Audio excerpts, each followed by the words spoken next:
कृष्ण। पिछले अध्याय में चर्चा कर रहे थे रजोगुण, तमोगुण, सतोगुण। तो अधूरी है और वो चर्चा करते हैं। ये जो उससे पहले एक चीज बताता हूँ, जो शरीर है हमारी, शरीर जो है हमेशा काम करना चाहिए, चलना चाहिए। जितना इसको काम में लोगे इतना शरीर हमारी फिट रहता है। तो इसमें एक मैंने चीजें डॉक्टर से सुना था। एक डॉक्टर, एक पेशेंट जाता है उनके पास, एक डॉक्टर के पास। वो डॉक्टर हैरान होता है, वो उनकी बीमारी अलग अलग तरीके से दवाई देने के बाद में भी वो ठीक नहीं हो पाते, वो पहचान नहीं पाता। वो डॉक्टर सारे उनके सारे पर्चियां लेकर के उस पेशेंट को लेकर के वो एक सीनियर डॉक्टर के पास लेकर के पूछ जाता है कि मेरे ये पेशेंट है, काफी दिनों से मैं ट्राई कर रहा हूँ, लेकिन बट इनका शरीर पे बीमारी क्या है, मतलब जी घबराता है और उल्टी आती है, पसीना आता है, और इसके अलावा कुछ नहीं। दवाई तो दुनिया भर का दे दिया हमने। तो सीनियर डॉक्टर कहते हैं उनको, इनसे पूछो कि वो ग्लोव खेलते थे क्या, ग्लोव जो खेलते हैं बोले वो खेलते थे क्या, और खेलते थे तो उनको बोलो बंद कर दे, खेल रहे हैं तो उनको बोलो बंद कर दे, और बंद कर दिए होंगे तो उनको बोलो खेल लें। तो इसका मतलब ये है, हम काम कर रहे हैं तो मान लो कुछ ट्रबल है तो हमको थोड़ा ब्रेक ले लेनी चाहिए, और ब्रेक लिया हुआ है शरीर वो भी बीमार हो जाती है, काम करा हुआ शरीर, तो अपने को काम कर लेनी चाहिए।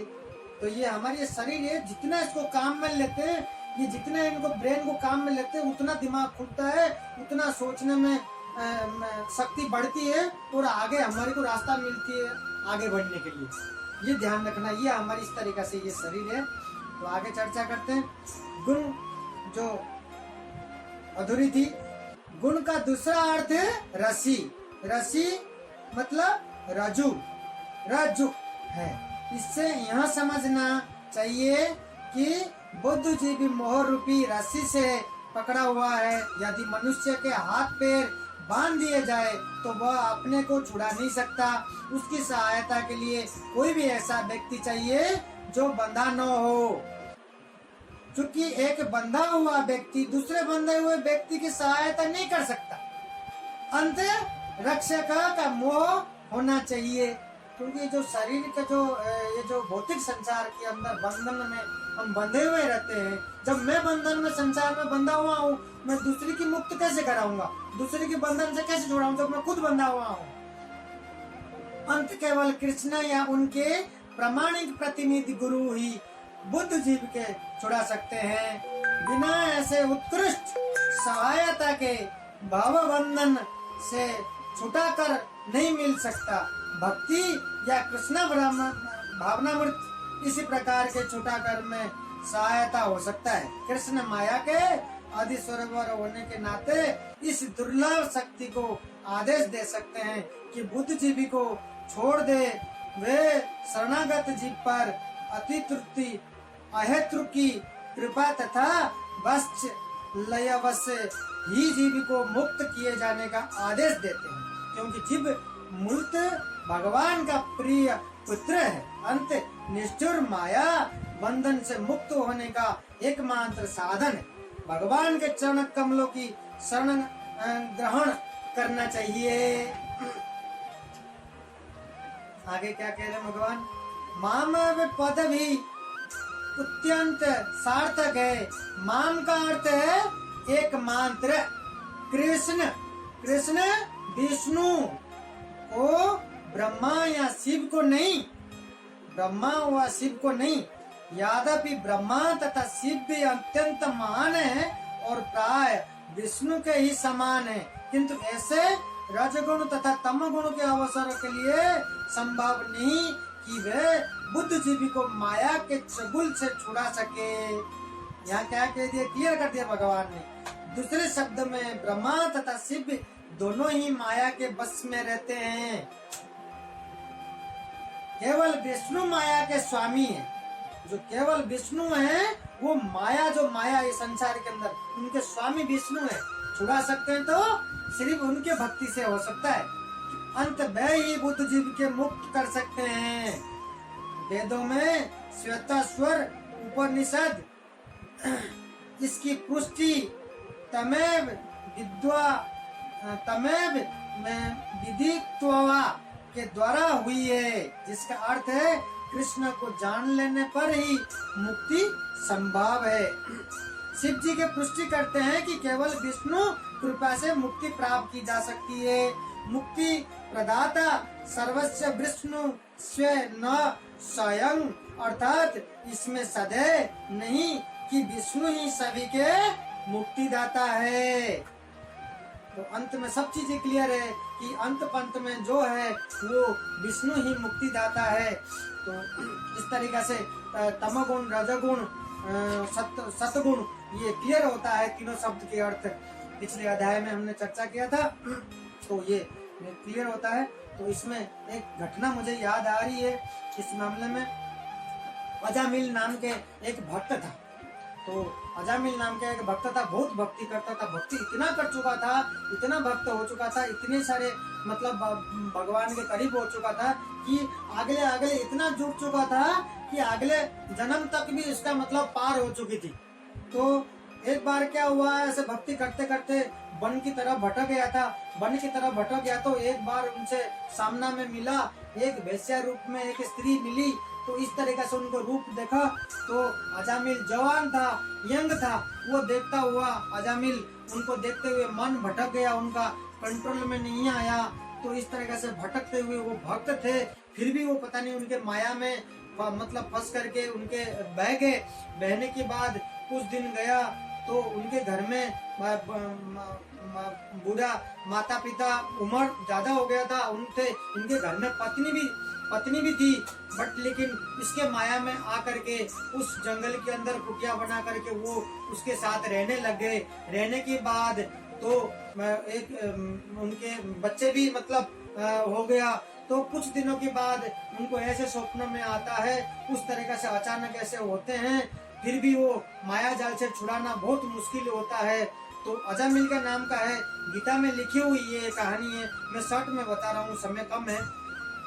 तो इस तरीके से जब होता है तो वो अपने पत्नी को भी भूल जाती है, अपने माता पिता को भी भूल जाती है। वो माया के अंदर आकर के उसके साथ रहने लगता है। तो ये रह करके एक बार क्या होता है, गांव के अंदर एक सन्यास आते हैं। वो कई मतलब बहुत पुराने कई सालों से वो तपस्या करते हुए पर्वत से लौटते हुए आते हैं और गांव के अंदर आकर के ढूंढते हैं कि आज मुझे एक ब्राह्मण के घर में आश्रय लेना है। तो उस गांव के अंदर एक ब्राह्मण था, वो रजामिल के नाम से वो घर था, ब्राह्मण ही था। लोग सोचते हैं ब्राह्मण तो एक ही है हमारे गांव में, लेकिन वो ब्राह्मण के लायक नहीं रहा। ब्राह्मण तो था लेकिन अभी जिस स्थिति में रह रहा वो ब्राह्मण के लायक में नहीं है। वहाँ पे जंगल के अंदर बहुत दिनों के बाद घर द्वार इतने कमरे बना के वहाँ पे ऐशो आराम कर रहा, दूसरों के साथ में मतलब अजनबी के स्त्री के साथ में माया में फंस गया। तो इस तरीके से रहने के बाद तो वो ऋषि बोलते हैं मेरे को कोई दिक्कत नहीं, घर ब्राह्मण होना चाहिए, वो कुछ भी करे उसका कर्म कुछ भी, मुझे ब्राह्मण होना चाहिए। तो इस तरीके से गांव वाले लेकर के जाते हैं उनके पास, रजामिल के पास। राजामिल के पास तो कई कमरे हैं, महल हो चुका था, कई महल है उनके घर के।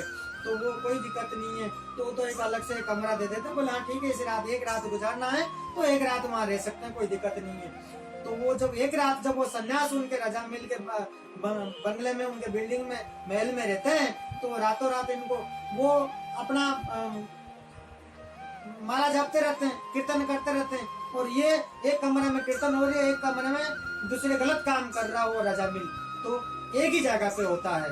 तो वो जो सन्यास थे, वो ऋषि थे, वो सब समझ जाते हैं कि रजामिल का क्या क्या हुआ जीवन के अंदर और कैसे कैसे हुआ और क्या क्या हुआ, ये घटना सब समझ जाते हैं। और घटना समझने के बाद सब उनको पता चल जाता। सुबह होती है, सुबह होते ही वो निकलना चाहते हैं कि मैं जाता हूँ, आपने मुझे मेरी सहायता करा। रजामिल को बोलते मेरी सहायता करा, आपने आश्रय दिया रात को रहने के लिए, तो क्या मांगना चाहते हो, मांगो, मैं देना चाहता हूँ। बोले नहीं मुझे तो कुछ नहीं, मेरे पास सब कुछ है, ऐसा आराम सब कुछ है, मुझे कुछ नहीं चाहिए।